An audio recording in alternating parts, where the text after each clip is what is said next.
नमस्कार, मैं doctor Lata Mishram, assistant professor zoology, government doctor W Patankar, PG girls college दूर, छत्तीसगढ़। आज हम वंडर वर्टिब्रेट्स के बारे में पढ़ेंगे। Part 2 amphibian, MSc third semester lab course 1। इसके अंतर्गत मैं एम्फीबियंस के बारे में आपको समझाऊंगी। वंडर वर्टिब्रेट्स क्या हैं? वर्टिब्रेट्स वे एनिमल होते हैं जिनमें वर्टिब्रल कॉलम या नोडोकार्ड पाया जाता है। वर्टिब्रेट्स में 5 क्लासेस आती हैं: फिश, एम्फीबिया, रेप्टाइल, बर्ड्स और मैमल्स। इसके कुछ की पॉइंट्स हैं। कॉर्डेट्स तथा वर्टिब्रेट्स में कुछ कॉमन फीचर्स पाए जाते हैं: notochord, dorsal hollow nerve cord, pharyngeal gill slit and post anal tail. Vertebrates और कॉर्डेट्स में एक महत्वपूर्ण अंतर यह होता है कि सभी वर्टिब्रेट्स में वर्टिब्रल कॉलम पाया जाता है, लेकिन कुछ कॉर्डेट्स में ही वर्टिब्रल कॉलम पाया जाता है। वर्टिब्रेट्स में सेंट्रल नर्वस सिस्टम पाया जाता है। वर्टिब्रेट्स के कुछ लक्षण इस प्रकार हैं। वर्टिब्रेट्स में रॉड के समान नोडोकार्ड पाया जाता है। मनुष्य तथा अदर वर्टिब्रेट्स में नोडोकार्ड केवल एम्ब्रियोनिक स्टेज में होता है, जो कि बाद में वर्टिब्रल कॉलम में डेवलप हो जाता है। माउथ एंटीरियर साइड में पाया जाता है। एलिमेंट्री केनाल एनस में जाकर समाप्त हो जाती है।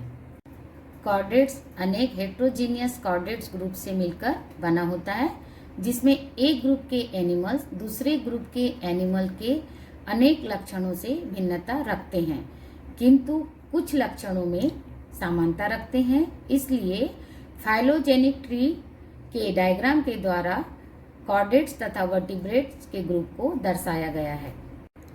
अब हम क्लास एम्फीबिया के लक्षणों के बारे में चर्चा करेंगे। फर्स्ट, एम्फीबियन एक्टोथर्मिक टेट्रापोड्स होते हैं, जैसे कि frog, toad, salamander. Breeding behaviour के विशेष लक्षण के कारण एम्फीबियंस को रेप्टाइल से सेपरेट करते हैं। अधिकांश एम्फीबियन अपने बॉडी से एग को वाटर में ब्रीड करते हैं, क्योंकि ये अंडे सेललेस होते हैं। इनमें कुछ समय पश्चात मेटामॉर्फोसिस क्रिया होने के बाद इनमें एक्वेटिक लार्वा बनते हैं, जो बाद में स्थलीय वयस्क में बदल जाते हैं। First, ribbed newt. यह लार्जेस्ट न्यूट है जो वेस्टर्न अफ्रीका में पाया जाता है।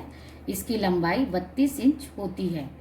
न्यूट के बहुत सारे लक्षण अपने सेलामेंडर किन की तरह होते हैं, जैसे semi permeable glandular skin, 4 equal sized limb और टेल पाई जाती है, लेकिन इसकी स्किन बाकी सेलामेंडर की तरह स्मूथ नहीं होती है।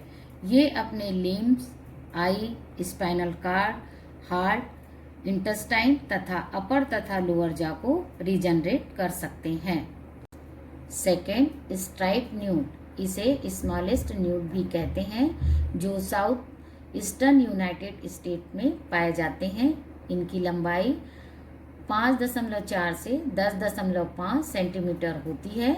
Fully mature strip newt yellowish green black brown colour में पाए जाते हैं।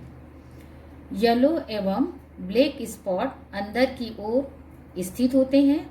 एक्वेटिक लार्वा ट्रांसपेरेंट दिखाई देते हैं। इनकी स्किन ग्रीनिश ब्राउन और इनमें बूसी एक्सटर्नल गिल्स पाए जाते हैं। इनमें स्थलीय जुवेनाइल अवस्था पाई जाती है और इसी अवस्था में ये कई वर्षों तक जमीन पर रहते हैं। Third, Goliath frog.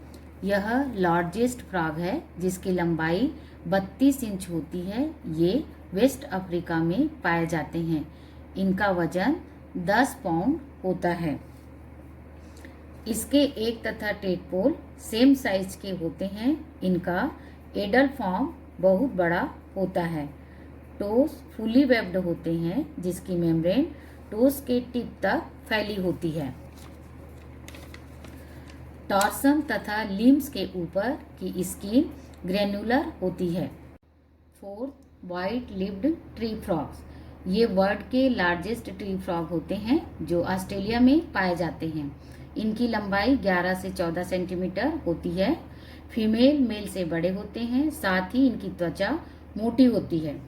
इनकी डॉर्सल सरफेस चमकीली हरे रंग की होती है तथा त्वचा का रंग तापक्रम तथा बैकग्राउंड पर डिपेंड करता है।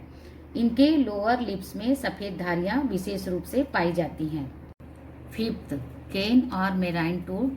यह लार्जेस्ट टोड होता है जो सेंट्रल और साउथ अमेरिका के सब ट्रॉपिकल फॉरेस्ट में पाया जाता है। मेराइन टोड की लंबाई लगभग 15 सेंटीमीटर होती है। इनमें पॉइजन ग्लैंड्स पाई जाती है जिसके कारण इसकी स्किन विषैली हो जाती है। इसका मतलब यह है कि जो भी जानवर इनको खाते हैं उनको घातक परिणामों का सामना करना पड़ता है। 6, ओक टोड, जिसे स्मॉलेस्ट टोड भी कहते हैं। ये साउथ ईस्टर्न यूनाइटेड स्टेट के कोस्टल रीजन में बहुत कम मात्रा में पाए जाते हैं। नॉर्थ अमेरिका के सभी टोड्स में यह सबसे स्मॉलेस्ट स्पीसीज होती है जिसकी लेंथ 19 से 33 मिलीमीटर होती है।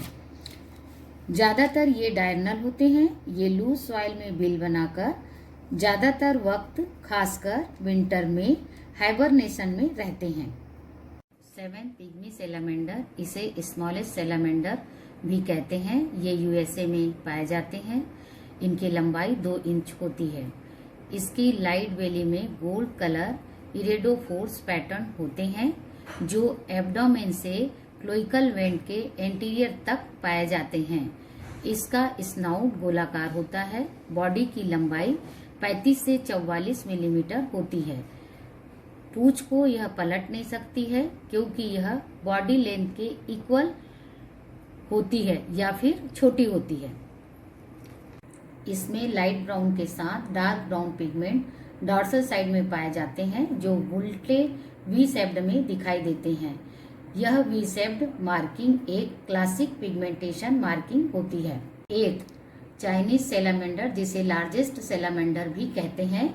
यह वर्ल्ड के लार्जेस्ट एम्फीबियन तथा लार्जेस्ट सैलामेंडर में से एक है। हेड बड़ा, स्मॉल आई, डार्क स्किन तथा चौड़ा माउथ पाया जाता है। हेड तथा थ्रोट के चारों ओर पेयर में ट्यूबरिकल्स पाए जाते हैं। ये डार्क ब्राउन तथा रंग बिरंगे या धब्बेदार भी होते हैं। इस सैलामेंडर की सभी जातियों में स्किन से सफेद रंग का चिपचिपा पदार्थ सिक्रीट होता है जिससे इसके प्रीडेटर्स दूर हो जाते हैं। 9, जापानीज जायंट सैलामेंडर, जिसे लॉन्ग लिव्ड सैलामेंडर भी कहते हैं। यह ऑस्ट्रेलिया, एशिया तथा न्यू गिनिया में पाए जाते हैं। ये आकार में बहुत बड़े होते हैं अर्थात इनकी लंबाई 160 सेंटीमीटर तथा वजन 25 किलोग्राम होता है। ये वर्ल्ड के सेकेंड लार्जेस्ट एम्फीबियंस होते हैं। इनका माउथ इसके सिर की चौड़ाई तक फैला होता है। ये कैप्टिविटी में 50 वर्ष या उससे अधिक भी रह सकते हैं।